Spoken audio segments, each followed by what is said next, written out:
Oh yeah, peace world, peace. Welcome or welcome back to Goddess Dawn Speaks, aka the $1 trillion goddess, baby. I'm Goddess Dawn, and I'm back with another story, one related to Diddy, wouldn't you know? I don't know if you guys remember Superhead or Karrine Steffans. She was the author or is the author of the Confessions series, Confessions of a Video Vixen. This book was published back in 2005 and it was juicy, very salacious. She dropped so many names. I mean, this was a book like one of the probably first kind of tea spilling, tell all behind the curtains of Hollywood, more so hip hop Hollywood. Nonetheless, these were celebrities that we knew and maybe loved at the time. There were some shocking revelations in that book. And I have a couple of snippets from it that I'm going to play from a TikTok channel. But let's see what she's talking about in this article that asked her some questions about the things going on today. Now, the title of the article is I Was Gifted to Diddy.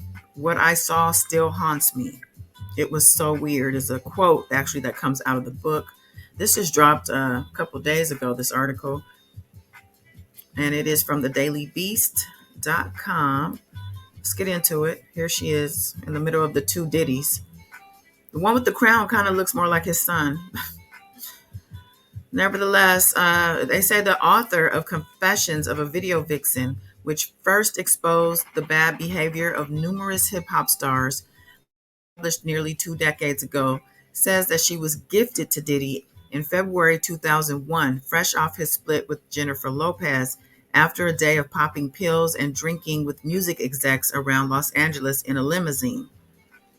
In retrospect, I realized that I was given to him as a gift by another executive, says Elizabeth Ovison, 46. Now, she's going by Elizabeth Ovison now. I don't know if that's her government or what the deal is, but that's who she's going by these days. And I say in an interview with the Daily Beast, she said Diddy's car pulled up as they were leaving a club around 3 a.m., she remembered. He asked who I was, and the men spoke for me. Those men, Ovison alleged in her 2005 Vixen memoir, were Murder Inc. Records boss Irv Gotti and flagship artist Ja Rule. And actually, the clips I have are starting off with her talking about Irv Gotti. It was the height of hip hop's opulence when music video budgets ballooned and had auteur levels, creative direction, and appearing in such productions could make someone a star. A 21-year-old Ovison, then known as Karrine Steffans, had appeared in Jay-Z's music video for his 2000 hit song, Hey Papi, which reportedly cost at $1 million to make. I'm going to throw the cover up here of the book. You guys probably may remember, some of you may remember this book.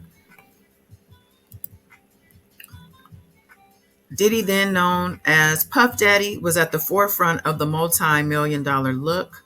Ovison remembers, and she knew meeting him at that club was an opportunity. He was like, send her to my house.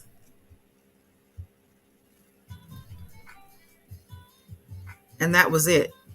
I got the order to go to his house, and that was the first time he and I spent time.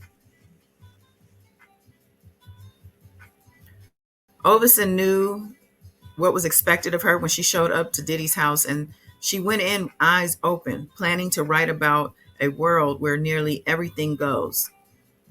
I was not one of his victims, Ovison told the Daily Beast, and his victims deserve the space and time to discuss what happened in those rooms. Ovison told a line between visitor and voyeur in a 2006 Oprah interview titled Smart Women on Stupid Girls. The platform launched her book to the tops of many bestseller lists. No one wanted the book at first, Ovison recalled in a 2015 Vlad TV interview. Mainstream media was like, what is this black girl with her stories about all these black people?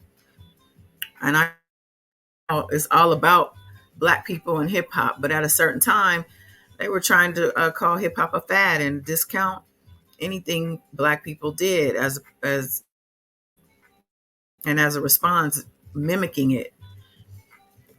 Anyway, yet the book hit in black homes and hip hop circles. The New York Times reported at the time because Oveson was one of the first to pull the curtain back on power, sex, and sexuality in hip hop and entertainment. Now Oveson is gearing up to launch the 20th anniversary edition of Confessions of a Video Vixen next year.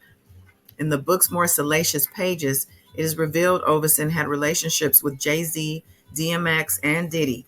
She also disclosed romantic connections with Vin Diesel, Fred Durst, Bobby Brown, Lil Wayne, Method Man, and Bill Maher, among others. She explained that these were not trysts. The majority of them were relationships that lasted for years. Bill and I were together from 2005 to 2007 and are still friends to this day, Oveson tells the Daily Beast.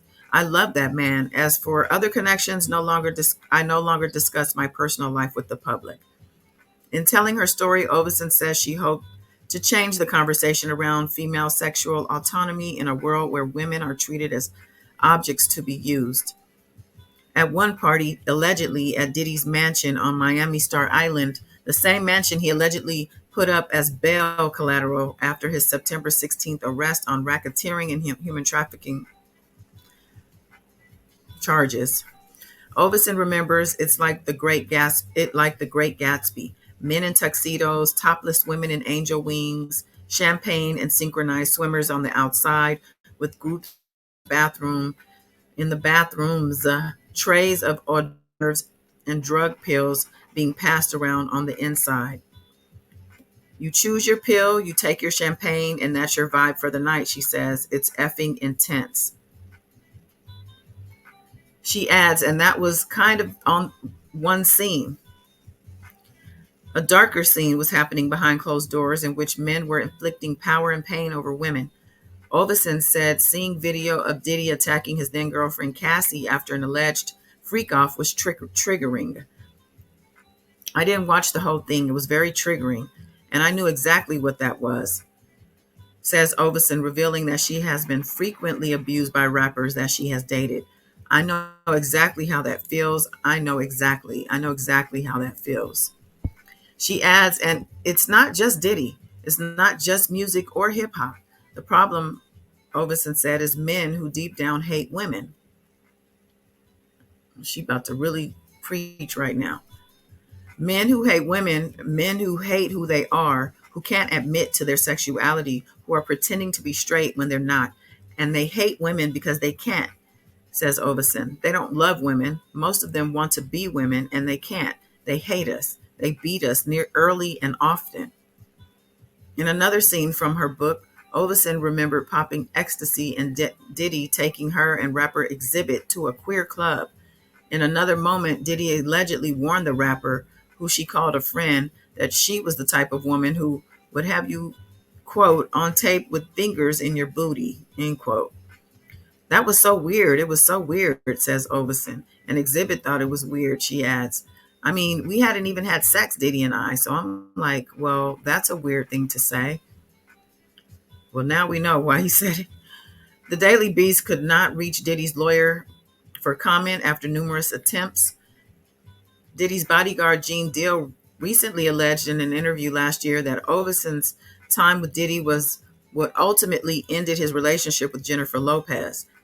More artists and associates in Diddy's orbit, including Danity Kane members Aubrey O'Day and Don Richard, have also come out with allegations that seem to back what Oveson has written.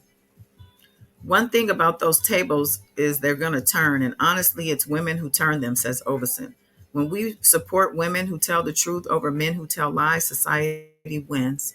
I have no message for men. My message is for women. More women need to tell their stories as loudly and as often as possible. Trust me, you will survive, you will make it through, and you will come out stronger and vindicated in the end. No one has to lie on these men to finish them. The truth is more than enough.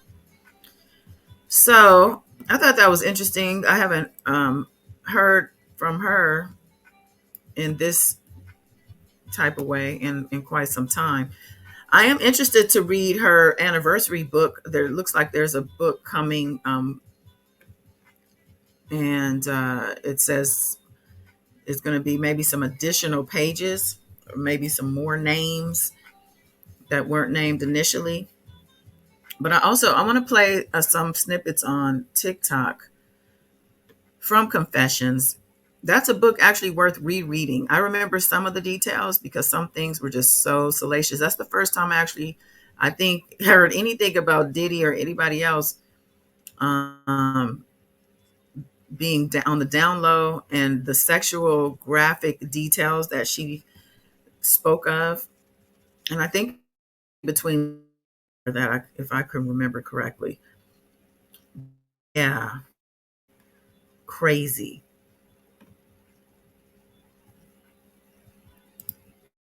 So this is part 2 of this post, and I'm going to read like a couple of these.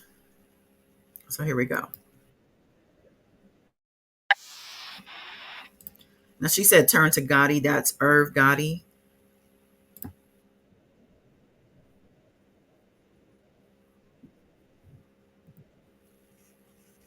Oh, hold on, I lost it, but I need to take this down and switch the. Diddy asked. There we go. I wanted to leave with Diddy right then. The ecstasy had me in a mood where whatever I felt normally was heightened 100%. Even the wind on my face made me orgasmic. Right there in front of me, Gotti and Diddy made arrangements for me to meet Diddy at his house in an hour. I'll send her to you in a little bit, Gotti said. Give me the address. I didn't understand why Gotti didn't let me go with Diddy right then, but we took the address and got back in the limo. We went back to L'Hermitage, and after we took more ecstasy, Gotti was tearing away at my clothes. Gotti had a strange bedside manner. He would get rough at times, which I could handle when we were high. He also liked to compare himself to other men. He would want to know how they were built and how they had sex. He wanted to know if I liked Diddy and if I was going to sleep with him when I got over there. "You gon' f him good, huh?" Gotti asked. I just wanted him to hurry and shut up so I would make my way to Canyon Drive to meet up with Diddy. Gotti sent me on my way and gave me a key to his room so I wouldn't wake him when I returned. It was 4 in the morning when I pulled up to Diddy's home in my SUV. There were security guards in the driveway, all of them dressed in dark suits with their hands clasped in front of them. They stood at attention, waiting for me to approach the gate. They had been expecting me, and they let me in the gate and into the house through the garage. I stood in the hallway, waiting for Diddy. My body was hot as the drugs and alcohol continued to feed off of each other. After just a few minutes, Diddy greeted me and showed me to the nearest bedroom, where Farnsworth Bentley had been sleeping.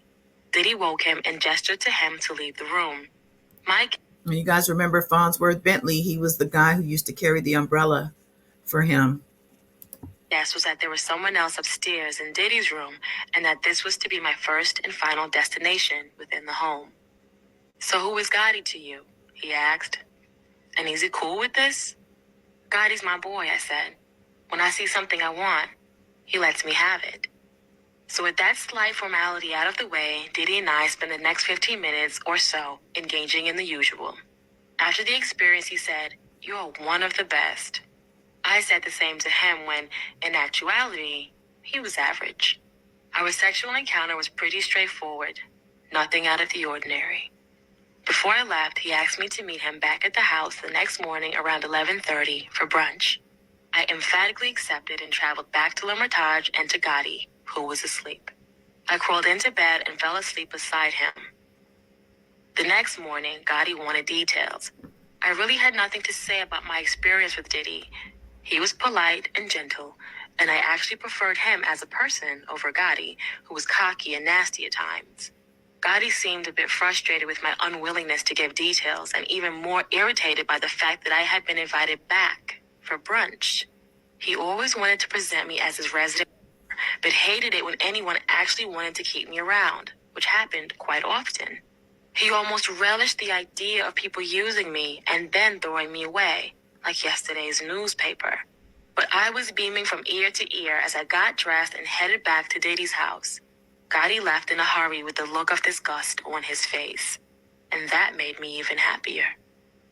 Back at Diddy's, I was received with open arms by him and his entire staff.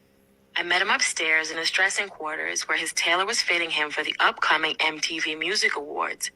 Let me say this real quick about Irv Gotti. Isn't he the one that was trying to claim Ashanti, that he was basically lusting over her, but he made it seem like they had a thing and she had to shut all that down? Now, he lost Ashanti to Nelly, right? And here he is. She's telling us even before all that happened. And he probably did this with a lot of women, but just the fact that she explained a scenario where she chose Diddy over him and he left mad. And I'm sure he experienced that a lot.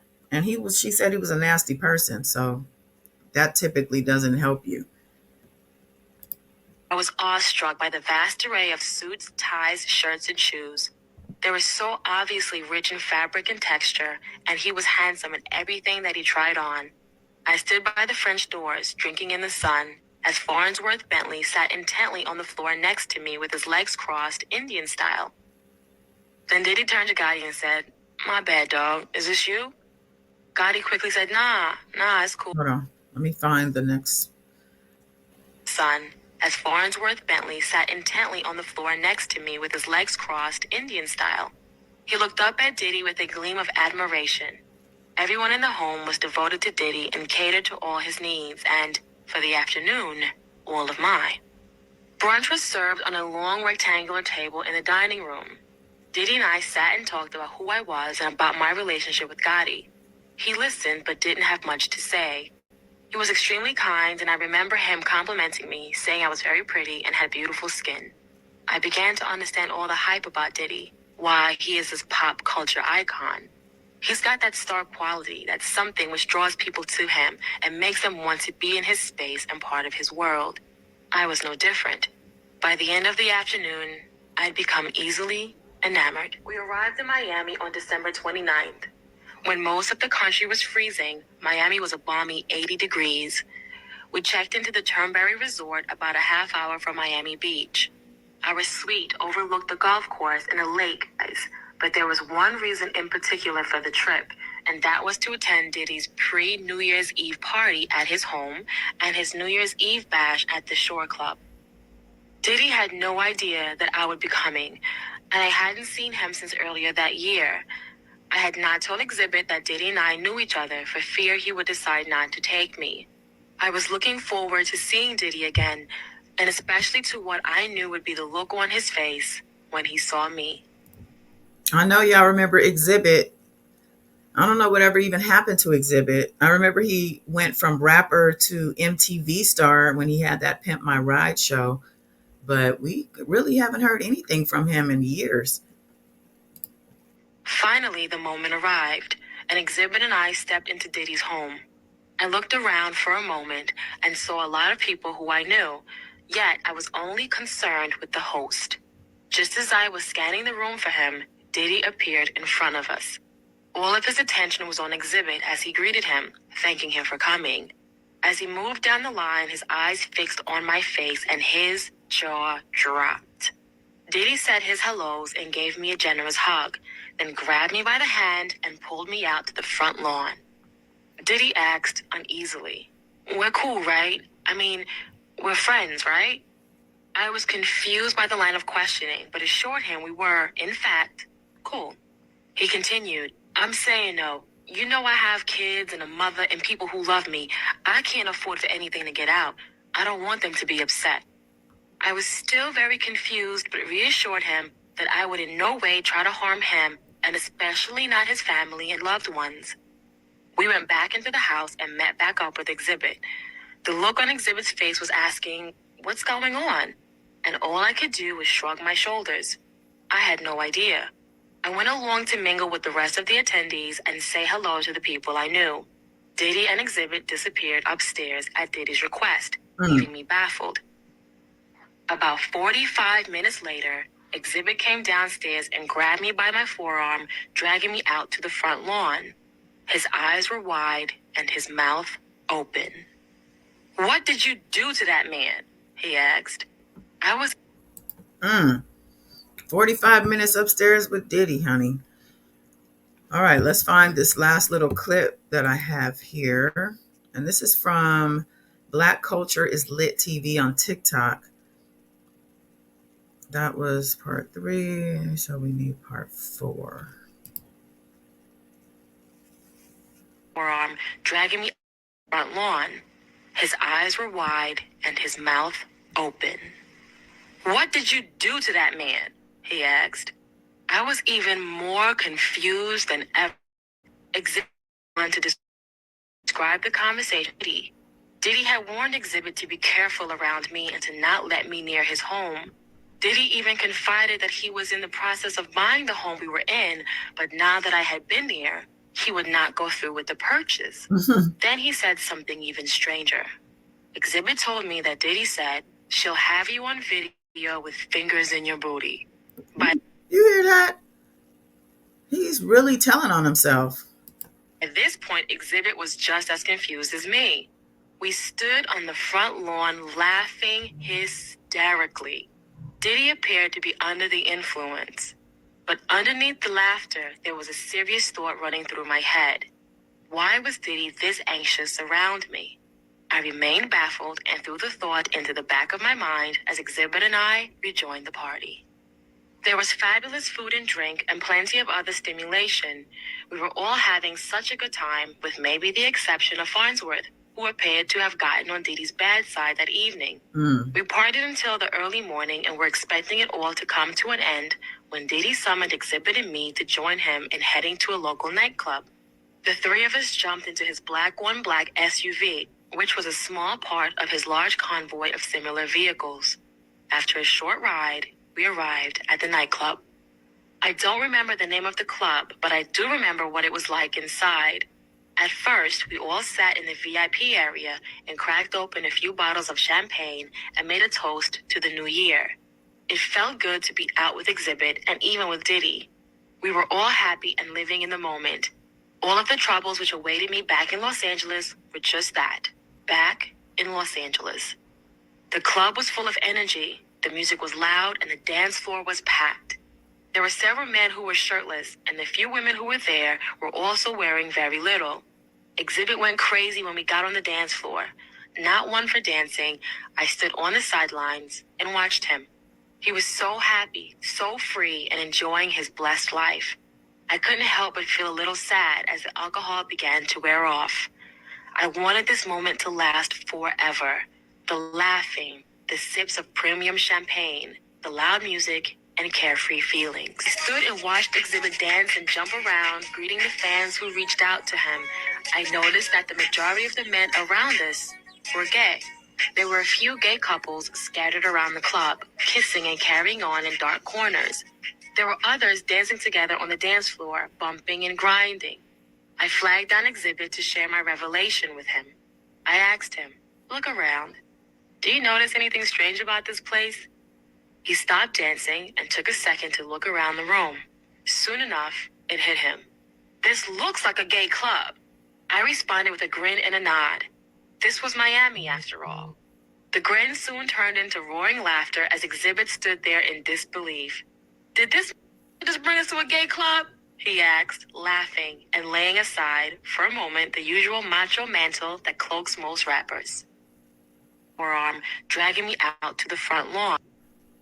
So, yeah, these are from 2005, these audio clips. Her book, Confessions of a Video Vixen, big hit back then. And I see people in the comments saying they're about to buy it. Now, this was unheard of. And she was definitely a trailblazer when it came to, like I said earlier, spilling the tea in a tell-all book, and with her own experiences at that.